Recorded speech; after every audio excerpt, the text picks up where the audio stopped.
Okay, we lit it just like a fuse, so no need to pick and choose. Welcome to 2020, where we do more than interviews. The hottest beat coming through, jumping knowledge on all that you get. A bigger the front of you with the truth that they offer you. Yeah, hands up, we doing it for the culture. To give artists and businesses more exposure. Keeping it real and stay silent just like a boulder. It's about to go all the way down, can't get no lower.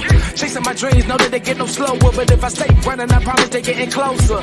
Moreover, success my older. And if you're sleeping on me, I'm waking them up like Folgers. I told you, coming from the land with the tide roll. Well, we'll be on a whole different vibe, though. We like to ride slow and keep our windows tinted so you really can see us. Like Stevie Wonder waking up with his eyes closed. Yeah, got the kind of flow that rock the boat. On my 16s of pounds of dope. And if you figure you can hang with me on the mic, then grab some rope. Matter of fact, better grab some hope. While you at it, we keep it live, it's time to tune in. Turn up the sound on what you're using. It goes so hard, I think it's bruising. The show is 2020, no need to zoom in. Yeah.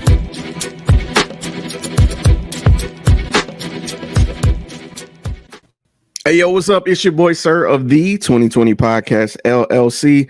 Please say the LLC. And today I have a special guest, somebody I'm a fan of. I caught her running in the park, was really shy, then I slid in the DMs, and it worked out for the better. Arielle of Astrology and Chill. Yo. Of 107.3, The Beat, is in the building with your boy today. How are you doing? Yo, like I'm vertical and ventilated. Life got its blessings, it got its messes, so it is what it should be, you know? Hey, I feel that. Vertical and ventilated. I'm gonna steal that if it's not because I could say what the old folks used to say. Well, I'm on this side of the dirt, so I'm doing good. You know what I'm saying? I'm on this side of the dirt, and the dirt ain't on top of me. Shout out to the OG. Man, look, finna go get me a Fago after this. Okay. But, so to those of you that don't know, I'm a huge fan of hers. I love her podcast, and I'm not just saying that shit because she's right in front of me, right? Virtually. But it's because I love when people have a personality and they have their own personal hobby, and they're still that same person. You are the same personality on the radio that you are on your podcast, and I think that's so dope. You know what? It's funny. I've actually had this personality my whole life, and I fought actually having this personality because, you know, until some fine tuning was done, like most people either find me to be team too much or just flat out annoying. And that's what I heard for a lot of my life. Like, you so annoying. Like, why you always be so extra? You always doing too much. But like, again, the fine tuning, I'm still going to always do too much, but at least it's real. You know what? I'm glad you said that because I recently I posted on Facebook because I'm trying to get more into personal reflection. Right. And on your podcast, you mentioned stepping away from social media and having a time to kind of not be a brand so much, right? You know, kind of just being away from other opinions. Yeah, you know? Yeah. And when I did that, I got time to reflect. And I was more conscious of my surroundings financially, spiritually, and just all the blessings I have because I'm one of those people that compare themselves to everything else out there I see. But you know what? I don't think it's just you. I think that's something that we get ingrained in us as a kid.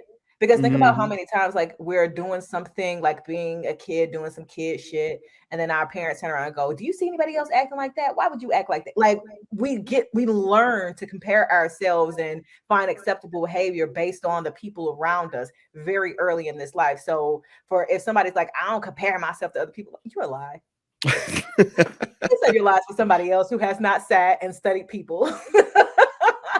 Like we do it. Maybe you don't do it as often as other people, but like we're all subjected to comparing ourselves to other people. And I feel like maybe it's slightly heightened because of social media. I refuse to be one of those it's because of social media type people. I cannot give social media that much power. It just doesn't. So it's some of it, but some of it has just been how we have been socialized in this instant gratification world. I feel that everything feels like a fast food type of industry, like everything. You pop it in the microwave and it's done. Yeah, you know, and they want it done the way they want it done. Like as consumers, like the more I notice, and it's even myself, I'm guilty of it too. Yeah. There's been times where like stupid stuff. Let's say there's a show coming out on Netflix, and the season might come in 2 halves, and I'm gonna overindulge and finish the whole half, and I'm pissed off because because I I'm want like, the rest damn, of it. you know what I'm saying? I'm like, where's the rest of my stuff? Yeah, You but know? you know what? But is that unrighteous though? Because why shouldn't you ask for what you want? Now, that also comes with you got to be able to be realistic about when I ask for what I want, and if it is not delivered, how do I then handle who I am emotionally once I do not get what I want? But I still ask for what I want. Like, why shouldn't I? That's a good point. Is how you handle the no. I hear you. I hear you How you 100%. handle the no? Look at God. You know, I hear that. Yeah. But Okay. at the same time, I feel like no's are good. I feel No's like are you shouldn't be incredible. granted. You know what I'm saying? Like I feel like you Yeah. shouldn't be granted everything you're expected, because when you get everything that you receive when you expect it, you take things for granted.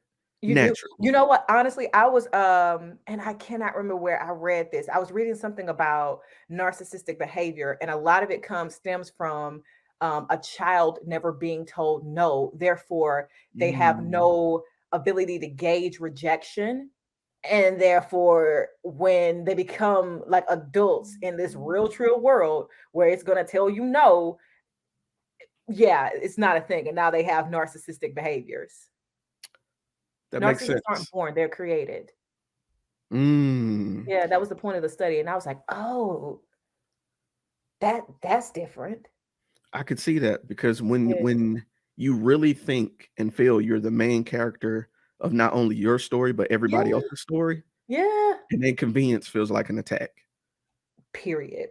I can feel that. Mhm. I can feel that. Don't have me philosophizing on here. Yeah, I made up a word, y'all. This is what I do all day, every day. Like I am such a just sit and create philosophies and theories all day long. Now, let me tell you something about that behavior. Sometimes I have a really good friend of mine who one day I was talking about something that I experienced, and she was like, I don't know if you realize this, but you think you feel your emotions and you more intellectualize them than feel them. And I'm like,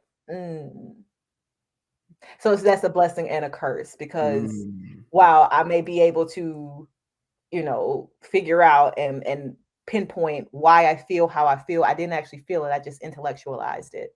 I'm good at that. And that's, again, not always a good thing.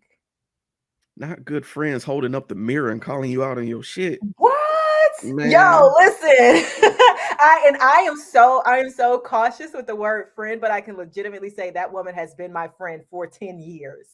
Okay, because she does not mind saying, and she like, I have friends that deliver it to me without it being that fun and flowery. I have a friend that can deliver it to me with it being fun and flowery. They both have a space in my life. They both have a place. And they both deliver truths when necessary. You know what? And that's funny. Like I prided myself on the thought that I was one of those people, just give it to me straight, no chaser. Right. Because I need it straight, because if you give it to me too sweet, yeah, I can sometimes miss the message, or might not think it's as intense of an issue that needs to be corrected because of how light you approach it. But if you just give it to me straight, like I tell people all the time, to give this hypothetical. If I'm musty, say, hey, bro, you musty. Right. I need that. Don't have me around here and be like, dang, do you need something? Are you sure? You good? I tell this to my boss all the time, because there are moments where he tiptoes around me and I'm like, listen, I'm gonna give it to you just like this, okay? Do not tiptoe around me. If there is something that needs to be corrected, I am forever a student of this life, okay? Tell me what I need to learn to make this process better or easier, or even more and I can't think of the phrase that I'm trying to use right now, but making sure that business stays where business is. Do not sugarcoat, do not, because I don't need a spoonful of sugar to make the medicine go down. That's just not how I operate. Just give it to me. I can take it. Castor oil on game. I feel it. All right. So I wanted to talk about your podcast a little bit. Okay. Now, with Astrology Chill, you have a very interesting approach into how you handle it. You're not out here guessing people's futures. No. You're actually explaining the present. Yeah. And I think that's a very interesting take to have, because it's so many things that we want to know the future Yeah. that we miss the key moments now. And with the way Exactly. you're able to explain emotions or what people are going through and Yeah. backing it with science, I think is amazing. But So because at kudos the end to of the you. day, science is just emotions are facts too. And I know people like Mm, to feel not like to believe that like feelings are just feelings, but feelings have facts attached to them. Your sadness has something that it can say to you. Your anger has something that it can say to you because possibly somebody crossed a fucking boundary. mm, And your anger was the trigger that said that was a boundary that was crossed and that's not okay. So how do I communicate in the future? No, no, no, no, no. That's not okay. We're not gonna do that. Right? mhm. Not to mention, like you were saying earlier, some people use astrology to tell the future. But here's the thing: there are so many factors that happen and change on a regular basis. It's like a drop in the water, the butterfly effect. Yeah. Something this small could make this big of a change, right? Drop in the ocean, Mhm. lots of ripples, they go out, boom. So again, telling the future with human influence is crazy. Not to mention, just because Mercury is in retrograde, based on your natal chart, your birth chart, where all the planets were sitting when you were born, it's going to look very different from you than an average perspective. And I think that's what Mhm. sometimes people like don't catch with astrology when they be like, oh no, it's not real. But that's because it is not personalized for you. It is on average, not personalized. And again, I don't want to tell you your future because I don't want you looking at next week when you need to be looking at what's happening this week, right now, in Facts. this moment. You're gonna miss what's gonna happen if you're like already prepping for what's happening over there. I need you to prep for what's happening right here. Man, facts. Yeah, and I also read tarot, Mhm. which by the way, not the devil's work, okay? It's Because not. again, I'm using it as a tool, just like you use your Bible. But you know what? That's gonna throw some books off. Ooh. That's gonna get me in trouble. But We I said what we I said. we talk that shit on this platform, dude. We talk our shit here. I said what I said, and there is that. But just like you use your Bible as a tool of guidance, I use those cards as a tool of guidance. It is just a tool. It is a skeleton, but you got to flesh it out. You got to put the skin and the meat and the muscles and the tissue on those bones. It's up to you. I can give you an idea. I can give you a quick compass, but I cannot send you in that direction. That's all. That's on you. Yo, that's word. That's word. I love that, because you said something, and I swear to God, Okay. I almost like ran into somebody when you made this comparison that made Yeah. so much fucking sense to me. Yeah. And forgive me, I'm about to paraphrase the fuck out of it. Okay. Okay, bro. You were discussing how things can appear to be permanent Mm, and they not really are. You were mm, saying a permanent marker on it says it's permanent. mhm.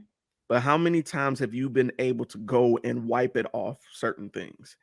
And bruh, when I tell you that resonated with me Yeah. personally, because it's so many things about my past that I've done that I've Uh-huh. held on to out of guilt. And I feel like Yeah. that action is me. And Yeah. now I can look at it and be like, no, I'm not that anymore. I've Mm, progressed. I'm no longer identifying as that, you mm. know, hurt person. I'm not complete now. I'm far Yeah, from it. no, but that makes perfect sense because I have done that too. In fact, it was this year. I was this years old when I decided that I no longer wanted my identity to be the girl that's healing. Like, Yeah. babe, when are you done with the whole healing journey and you're ready to live and thrive? Because something about healing is still in survival mode. When people Mhm. are on their healing journeys, what's really happening is you're still in survival mode. When do you live? When do you thrive? Fact. When do you decide that? Because one thing about it, again, healing journey, we be talking about healing journeys like, babe, what's the destination? Because Mm. there is no finish line to healing. It is You not. get better at handling when your triggers and traumas show up, but they don't go away. You don't get rid of them, right? You just Fact. get better at handling them. Why is that your whole identity? Why is that your whole fucking brand? Why is every post and I'm still healing? Girl, you've been healing for far too long at this point. Now, your whole damn life, your whole existence, every second of the day is you healing, healing, healing. When do you get joy? Do you think it's because guys do that shit too? I ain't gonna front. Yeah. I'm one of those people. Yeah. I'm just gonna speak from personal experience. Okay. I was using the term healing to give an excuse Be to not messy. go out, to not have fun. Mm-hmm. You know, using it as, oh, I'm not ready. I'm Mm-hmm. afraid to dip my toe into the world. You know, Mm-hmm. I'm in all actuality, I was just afraid. Yeah. I think everybody gets complacent with trauma. There, believe it or not, is a comfortable little space and place in trauma because Mm. you always have somebody that's like willing to hug you while you're sad, willing to make an excuse Ooh. for why you ain't did some shit because you sad or because you're anxious or depressed or messy. And I'm not saying that those things aren't real. What I'm saying is, when does that stop being the damn North Star for you? Yo, When does that stop being your guide?